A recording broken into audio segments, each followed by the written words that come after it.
Hello, I'm Ralph Gable of the Electronics for the Inquisitive Experimenter YouTube channel. This is the second of 4 videos in the series on understanding inductance. In the last video, I attempted to cover the following things: inductor foundational truths, what is an inductor, how are they built, and how do they work. There's a lot to cover about the design-related stuff when it comes to inductors, so I decided to break it up into 3 separate videos. In this first video, I will cover calculating inductance or the number of turns for the 3 most common types of inductors. In the second video on design-related stuff, I will cover inductors in series and parallel, RL time constant. In other words, how long does it take the current in an inductor to change? Inductive reactance, what is the impedance of an inductor? And the phase of current versus voltage in an inductor. And in the third video, I will give you a very brief touch on transformers. And then, what about real inductors made of real stuff? Well, in addition to this video, there is a downloadable document with a whole bunch of formulas for you. Take a look in the comments portion and you'll find the link for that document. So, let's look at how to calculate the inductance of an inductor and how to design an inductor. The actual inductance of an inductor is dependent on quite a few factors having to do with how they're built and built with what. Every time you change the form factor of an inductor, you have to go back to the electromagnetic theory to create a new equation to calculate it. Or maybe you'll just find someone who already has. Isn't the internet wonderful? Well, here are a few of the most common ones. We have a coil of wire, we have just a single piece of wire, and we have the toroidal inductor. Now there are other forms, but these are the most common. And with that, let's take a look at how to calculate the inductance or the number of turns associated with a coil of wire. So here we have our coil of wire. The physicists like to call a coil of wire a solenoid, but we're just going to call it a coil of wire. And you might remember this equation from our first video.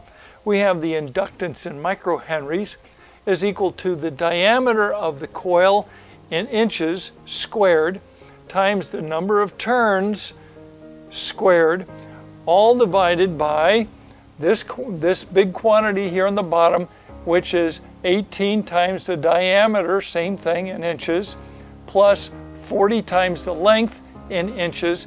And then we take that whole thing and we multiply it by the relative permeability of this core. Now for air, mu sub r is 1. But if you use some type of magnetic material, mu sub r could be significantly higher and significantly increase the inductance of this inductor.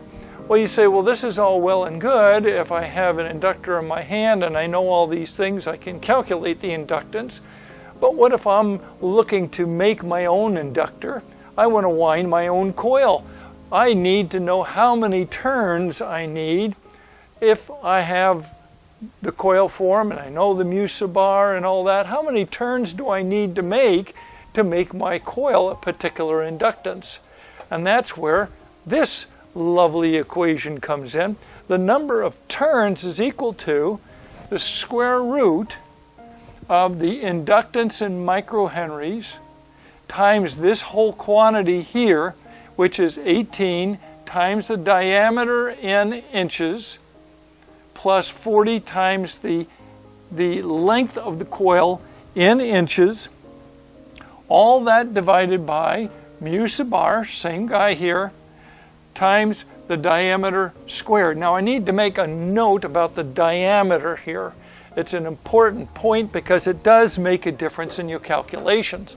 our temptation is to say, well, the diameter of the coil is the diameter of the form that I wrap my coil around. In other words, the inside diameter of the actual wire that makes up the coil.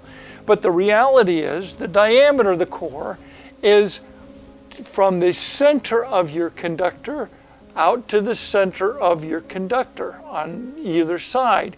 So the diameter of the coil form, what I call D sub F in inches, plus the diameter of the wire, what I call D sub R in inches, is equal to the diameter that's used in this equation. So let's do an example here. Suppose I wanted an inductor that was 12.3 microhenries. And I had a coil form that was exactly 1 inch in diameter. Now I'm going to make this an air core, so I know that mu sub r is equal to 1.0 because it is an air core. And I've decided I'm going to use 20 gauge wire. Now 20 gauge wire has a diameter of 0.032 inches. So my coil diameter, my D, is the diameter of the form plus the diameter of the wire. So my D is equal to 1.032 inches. Okay, so I know I want this, I know my diameter, and I have determined that I am going to wind this coil such that the entire coil was going to be 1 inch long. So I stick all my stuff into my equation. We have 12.3 times 18 times the diameter, which is 1.032, plus 40 times 1, all divided by mu sub r, which is 1.0, and we multiply that by 1.032 squared, and then we take the square root of that. And I'm not going to bore you with actually doing all the math and everything here, but it turns out that if I do this, then the number of turns is going to equal almost exactly 26 turns. Now we say, okay, 26 turns, but can I get that in 1 inch? Is it possible to get 26 turns of 20 gauge wire in 1 inch long? So you do some quick math, and so it turns out, yes, if you take this and multiply it by 26, you get a number that is less than 1 inch. In fact, in 1 inch of coil, I can get as many as 31 turns. So yeah, I can fit that in my 1 inch, and so there we are. Next, we're going to talk about what about the inductance of just a plain piece of wire. So, we have a piece of wire here. Why on earth do you think that we would need to calculate the inductance of a piece of wire? Well, first of all, remember that all these leaded components like this all have leads, and these are just pieces of wire. Remember that every conductor is an inductor because every conductor creates a magnetic field when current flows through it, and an electric field is created in it when a moving magnetic field comes across it. Now, you would think, well, goodness, it's just a piece of wire, it's just a simple thing, you know, no big deal, it should be a nice simple equation. No. Well, here is the formula for frequencies up to about 30 megahertz. And I say that because as you go up in frequency, the skin effect begins to have more and more effect on how currents flow and magnetic fields react in a conductor. So this is good to about 30 megahertz. And it is the inductance in microhenries is equal to 0.00508 times the length of the wire in question in inches times the relative permeability. And you say, well, it's just hanging out there in air. Well, what if you had a piece of wire between two places, just a piece of wire with a ferrite bead on it? Now you have an inductor. Even more of an inductor. The ferrite bead kind of magnifies the inductance because of the effects of this mu sub r. Now, if it's hanging out in air, mu sub r is 1. So it's times mu sub r, the relative permeability of what's surrounding the wire, times this intimidating blob. Now, to begin with, I'll just tell you this ln. This is referred to as the natural logarithm. You'll find it on your scientific calculator, so you really don't have to understand what it is. You just need to know that, find the button that has the ln on it and use it. But for those who want to know what that is, the natural logarithm answers the question, if I take Euler's number, which is one of those impossible numbers like pi that is all through electronics. It's 2.718 on infinitum forever. If I take Euler's number to a particular power, then I get a particular number. So natural logarithm answers the question, what power do I need to take Euler's number to in order to get the number in question? So the natural logarithm of x is y, and if we take Euler's number and bring it to this y power, we get x. So it's the natural logarithm of this blob in here, which is 2 times the length of the wire divided by the radius of the wire, minus 0.75, and length and radius are in inches. So let's do an example. Suppose I had a piece of wire. Let's say I had a resistor. Here we have our resistor. How's this? We have a resistor, and it's got leads on it. Now these leads I know are 24 gauge leads. And I have measured these leads. They are 1.5 inches long, each lead. Okay? Now, it's just hanging out there in air. The question is what is the inductance of these two leads? Well, 24 gauge wire has a diameter of 0.0201 inches, which means that its radius, which I'll keep its radius is equal to 0.01. I'm going to drop all that down there. Okay, so 0.01. The lead is 1.5 inches long.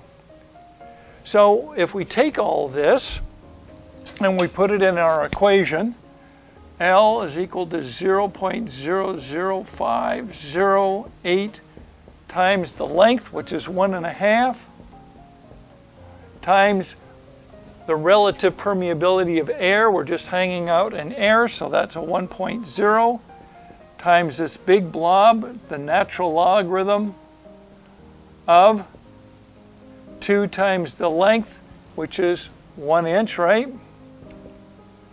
Divided by the radius, which is 0.01, minus 0.75, And if you put that in your fancy schmancy calculator, you find out that the inductance of this inductor is about 43.4 nanohenries. Now that's per lead. So with the two leads, because you got one here and one here, we have a total of 86.8 nanohenries. And you say, well, that doesn't sound very big. It's 86.8 times 10 to the minus 9. Well, if you do the calculations, this amounts to about 16.4 ohms of inductive reactance at 30 megahertz. And if this resistor was a perfect 50 ohm load with no inductance or capacitance or any other thing, and you connected up something to here to measure that the SWR of that perfect 50 ohm load, you would find out that this, because of this inductance out here, would measure at about 1.4 to 1. Wow, didn't expect that one, did we? Well, next, the most common form of a coil is the toroid. Now there you have it, the first part of the design-related stuff. You now know how to design your own inductor in one of the three most common forms. In the next video, I will be presenting inductors in series and parallel. RL time constant, in other words, how long does it take the current in an inductor to change? Inductive reactance, what is the impedance of the inductor? And the phase of current versus voltage in the inductor. And in the final video, there'll be a very brief touch on transformers. And what about real inductors made with real stuff? Now don't forget, in addition to this video, there is a downloadable document. You'll find the link in the comments to this video that has a whole bunch of formulas for you. In the meanwhile, thank you so much for watching. Toodaloots. And so now we're going to be talking about inductors being made with toroidal cores, and it's a very common method of creating inductors. A toroidal core looks a lot like a donut. For toroidal cores, the actual formula is quite intimidating. And because nearly no one actually uses that formula in normal use, I'm not going to include it here. To make it easier for the person designing an inductor for their application, the manufacturers of these cores have combined many of the parameters affecting the calculation of inductance into a single entity called the Inductance Index, as designated by A sub L. Now, be mindful of the units for A sub L. Some will have it in microhenries per 100 turns. Some will have it in millihenries per 1,000 turns. Just pay attention to that when you're working with a particular core that you're looking at using. Another notice here is that this is really 100 turns squared. Although they don't say that in their literature, they'll call it microhenries per 100 turns with the implicit 100 turns squared. So if our inductance index is in microhenries per 100 turns, then the inductance in microhenries is equal to the number of turns squared times the inductance index divided by 10,000. Now 10,000 is 100 squared. If this inductance index was in millihenries per 1,000 turns, then this would be in millihenries, and this would be 1,000 squared. But for our use for this, we're going to be using microhenries per 100 turns squared. So this is 10,000, and this is in microhenries. Well, what if we want to create an inductor of a particular amount of inductance for a particular application? Well, we can rearrange these things in the formula, and we get the number of turns is equal to 100 times the square root of the inductance in microhenries, again, microhenries, divided by this A sub L, the inductance index in microhenries per 100 turns squared. And so, using this formula, we can calculate the number of turns for a given inductor. Well, let's do an example. Suppose we wanted to create an inductor that was 10.2 microhenries. Okay? And we wanted to operate at a frequency of 14 megahertz. And we had decided that we were going to use number 28 wire, 28 AWG wire. Now I've chosen to use an Amidon core for this because I'm familiar with them and I have some of them in my junk box. And after looking at Amidon selection charts, I discovered that the red number 2 powder iron core can be used from 2 to 30 megahertz. And being that 14 is between 2 to 30 megahertz, I choose the number 2 red core from Amidon.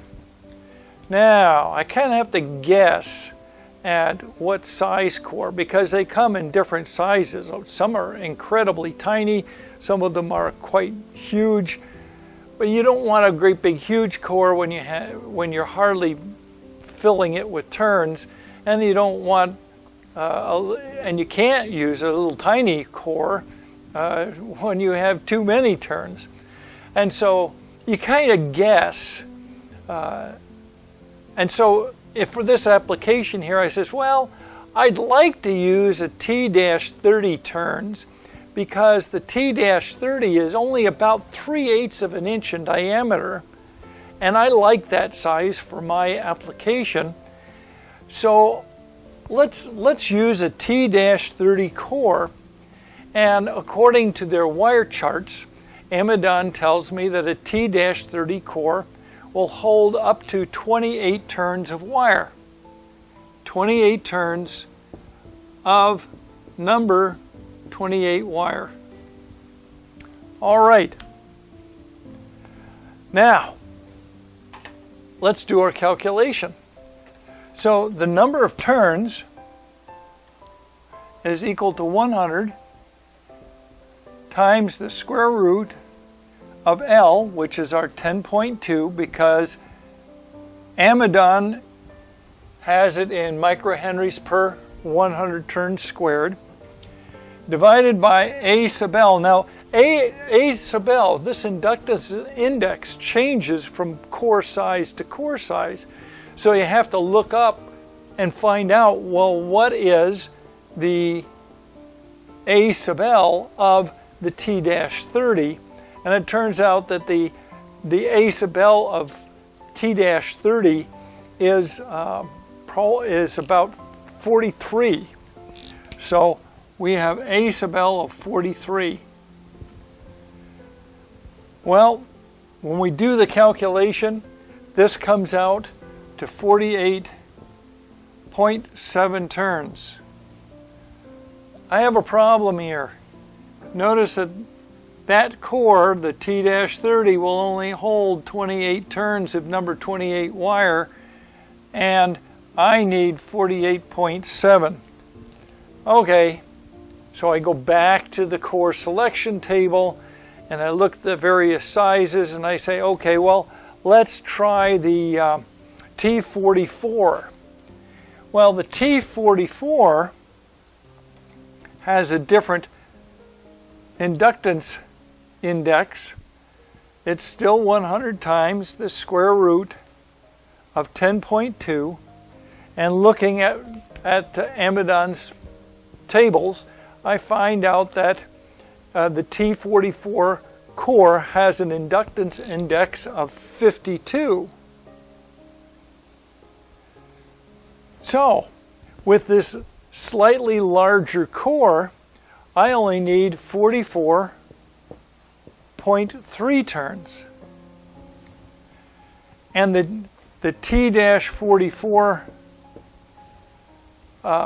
core will hold up to 46 turns of number 28 wire. So hey, look at this. I can get 46 turns on the T44 core, and I only need 44 turns. I will fit just fine. Now there you have it, the first part of the design related stuff.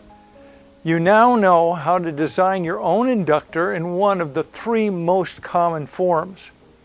In the next video, I will be presenting inductors in series and parallel, RL time constant, in other words, how long does it take the current in an inductor to change? Inductive reactance, what is the impedance of the inductor? And the phase of current versus voltage in the inductor.